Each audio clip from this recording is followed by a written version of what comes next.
Okay, so I'm just going to demonstrate some of the stitches that we would use on our felt decoration.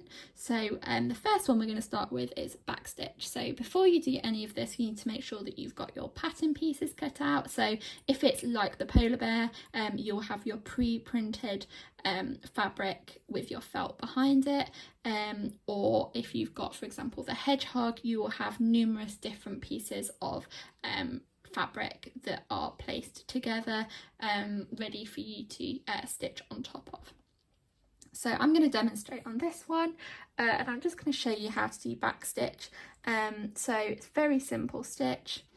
So you should have your two pieces of stranded cotton, the two little strands that you've separated inside your needle with a knot in the end. So you can watch my other videos if you don't know how to do any of those things.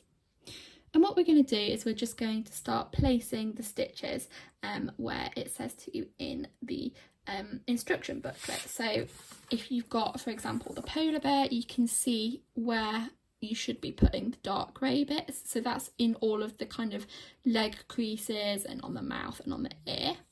And then we're also going to use it to create the bases of the snowflakes as well. So, and you can see on that diagram which colour is which. So we've got the dark grey, we've got the mid grey, and then we've got the pale grey. So yeah, you can follow that as a guide. Or if you're doing the hedgehog kit, you can see that that is what we're going to use for the ear. Using the dark brown thread, we're going to use backstitch to create that little ear shape. So just have a look at the instructions for the kit you're completing.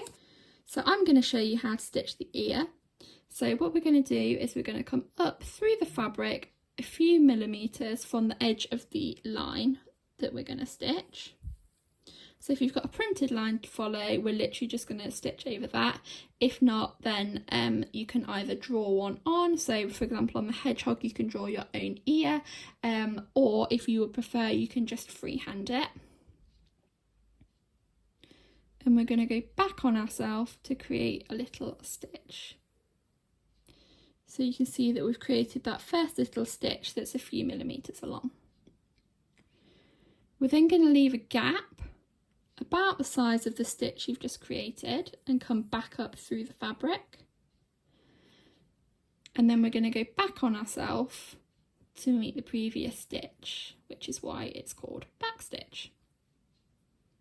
And you can continue that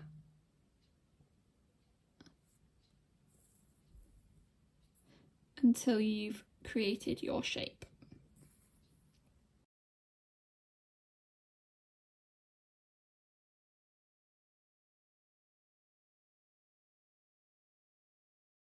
Okay, so you can now see that you've stitched that little ear, which looks really sweet now that it's got all that texture in it.